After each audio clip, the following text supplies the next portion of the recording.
Hello everyone, this is Shivangi. Welcome to classes. Video में discuss करने वाले हैं methods of collecting primary data. प्राथमिक डेटा को एकत्र करने की विधियाँ दोनों ही लैंग्वेजेस में डिस्कस करने वाले हैं।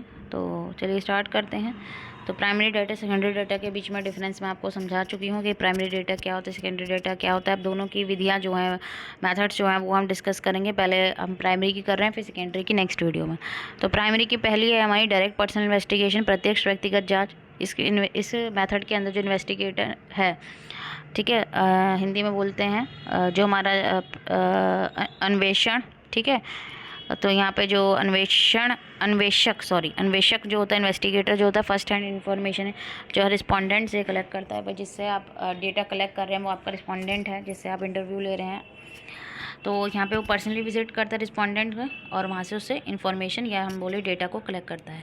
अब इसकी मेरिट्स क्या हैं? तो ये फर्स्ट हैंड है, ओरिजिनल होता है नेचर में। भाई जिसके बारे में हम जानकारी ले रहे हैं उससे खुद आप कांटेक्ट कर रहे हैं और उसके बारे में आप जानकारी ले रहे हैं। तो रिलायबल हो सकता है और एक्यूरेट हो सकता है ये, ठीक है, कि आप उस पर विश्वास कर सकते हैं और सटीक होगा कि वो अपने बारे में सही जानकारी आपको देगा। हिंदी मीडियम वाले यहाँ देख सकते हैं जो गुण है, मेरिट को गुण बोलते हैं, नेक्स्ट स्लाइड में, ठीक है।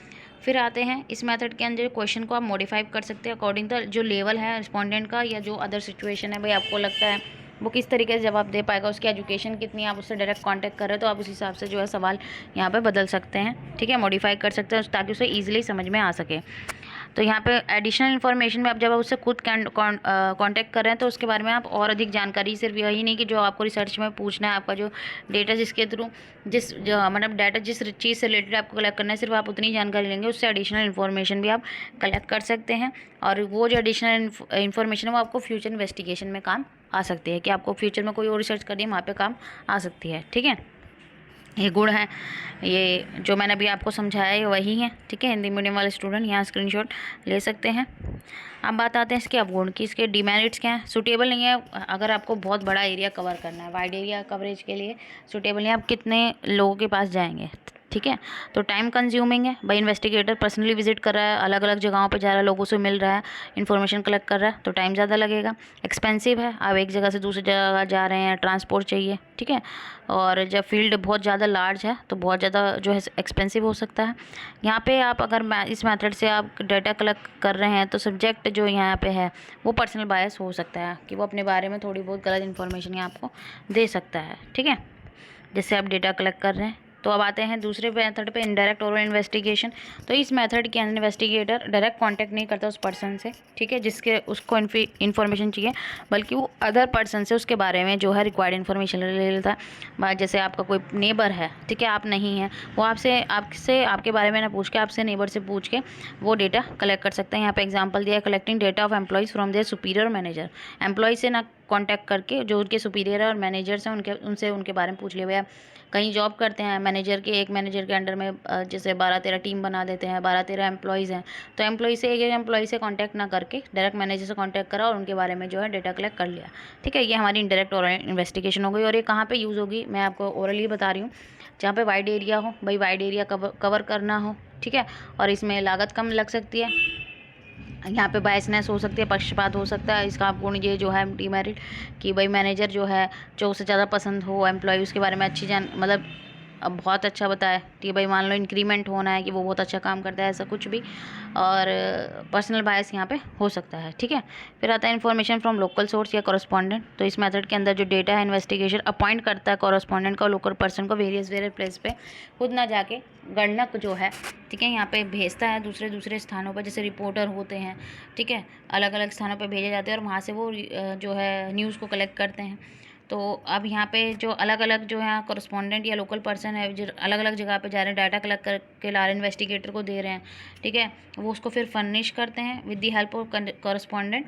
और लोकल पर्सन जो यहाँ इन्वेस्टिगेटर है यहाँ पे वाइड एरिया को कवर कर सकता है। तो यहाँ रिलायबिलिटी कम हो सकती है, क्योंकि यहाँ इन्वेस्टिगेटर खुद नहीं जा रहा, गणक को मतलब जो है उसने हायर करें, अपॉइंट करें, तो यहाँ अलग अलग जगहों पे, तो यहाँ पे जो है इंफॉर्मेशन रिलायबल कम हो सकती है। फिर आता है information through questionnaire and schedule. तो यहाँ क्वेश्चनरी बनाई जाती हैं इस मेथड में। जो है प्राइमरी डाटा कलेक्ट करने इन्वेस्टिगेटर क्या करता है, उसके माइंड में मोटिव रहता है कि उसको स्टडी जो करनी है उसे एक क्वेश्चनरी बनानी है, क्वेश्चनरी तैयार कर ली क्या पूछना है, ठीक है, पेपर में कि पहले आप उसका नाम पूछेंगे, उसका पता है, ठीक है, जैसे मैं एग्जांपल दे रही हूँ, फिर उसका जेंडर है, उसकी इनकम है, ठीक है, उसके परिवार में मैं एक एग्जांपल दे रही हूँ। तो इसमें दो तरीके के मेथड होते हैं कि क्वेश्चनरी किस तरीके, एक तो मेलिंग मेथड कि आप क्वेश्चनरी को मेल कर रहे हैं, लोगों के घर पे एक लेटर पहुँचा रहे हैं, लोगों को मेल पहुँचा रहे हैं, ठीक है, कि लोग उसको भर के और आपके पास आंसर भेज देंगे उस क्वेश्चनरी को जो आपने भेजी है। लेकिन यहाँ पे रिस्पॉन्स कम मिल सकता है कि जो अगर मान लीजिए कोई पढ़ा लिखा नहीं है, ठीक है, तो वो कैसे उस क्वेश्चनरी को भरेगा, कैसे उस सवालों को जवाब देगा। या कुछ लोग हो सकते हैं इंटरेस्ट ही नहीं है उन्हें, वो कहेंगे क्या करना है इसका, ठीक है। तो यहाँ पर ये जो है इसकी डिमेरिट्स हो सकती हैं। एन्यूमरेटर मेथड, इसके अंदर क्या होता है, questionnaire according to the purpose of study, यहाँ पे क्वेश्चनरी तैयार की जाती है जो भी पर्पस है रिसर्च का, ठीक है। तो एन्यूमरेटर यहाँ पे जो है गणनाकार जो है हायर किए जाते हैं, जो इन्फॉर्मेशन जो है क्या करते हैं यहाँ पे जो गणनाकार है खुद ही जो है प्रश्नावली को तैयार करते हैं, सूचना देने के बाद पहुँचते हैं और वही क्वेश्चनरी तैयार करते हैं। तो यहाँ पे एन्यूमरेटर जो है नोट द इन्वेस्टिगेटर दैमसेल्फ, वो इन्वेस्टिगेटर नहीं है, जो गणनाकार है एन्यूमरेटर वह इन्वेस्टिगेटर नहीं है, ये वो लोग हैं जो हेल्प करते हैं इन्वेस्टिगेटर की कलेक्ट करने में डेटा को, क्योंकि यहाँ इन्वेस्टिगेटर ने एन्यूमरेटर को हायर करा है कि वो जा रहे हैं, लोगों से सवाल पूछ रहे हैं और उसको फिल कर रहे हैं फॉर्म को, ठीक है। तो ये थे हमारे methods of primary data collecting for primary data. I hope आपको क्लियर हो गया होगा। अगर वीडियो अच्छी लगी तो like it, share and subscribe my channel. Thank you.